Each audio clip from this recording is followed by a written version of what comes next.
Friends, ఈరోజు మనం Agra port చూద్దాం రండి. ఇది ఆగ్రా పోర్ట్ యొక్క లోపలికి వెళ్ళే దారండి.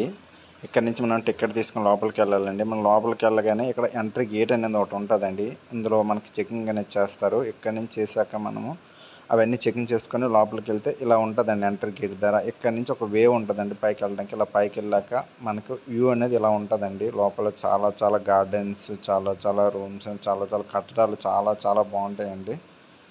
మీరు కూడా ఒకసారి వెళ్ళి చూడండి. అండ్ లోపల చాలా నీట్గా మెయింటైన్ చేస్తున్నారండి అన్నీ కూడా. మనకు అక్కడ చాలా రకరకాల గార్డెన్స్ ఉండేది. ఇది ఒకప్పుడు బావి అండి. అప్పుడు రాజులు యూజ్ చేసే బావి అండి అది. అక్కడ ఉండే గార్డెన్లు ఇవన్నీ అది రాజ్ దర్బార్ అండి. అక్కడ రాజ్ దర్బార్ అంటే అక్కడ ఏదైనా తీర్పులు అవన్నీ చెప్పేటప్పుడు ఇక్కడ ప్రజలందరూ ఉండేవారండి.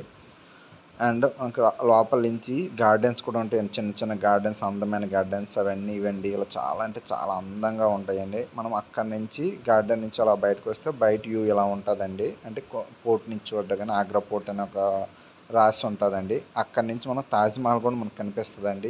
ఏదండి మనకి ఇక్కడ నుంచి ఆగ్రా పోర్ట్ నుంచి తాజ్మహల్ కూడా చూసుకోవచ్చండి మనం. లోపల చాలా ఆర్కిటెక్చర్ కానీ, ఆ బిల్డింగ్స్ కానీ చాలా అంటే చాలా బాగుంటాయండి. అక్కడి నుంచి మనం రాగానే బయటికి ఇలా గార్డెన్స్ లాగా ఉంటాయండి. ఆ గార్డెన్ అంటే మొత్తం అప్పుడు ఉండే మొత్తం ఆర్కిటెక్చర్ కానీ అవన్నీ సూపర్గా ఉంటాయండి.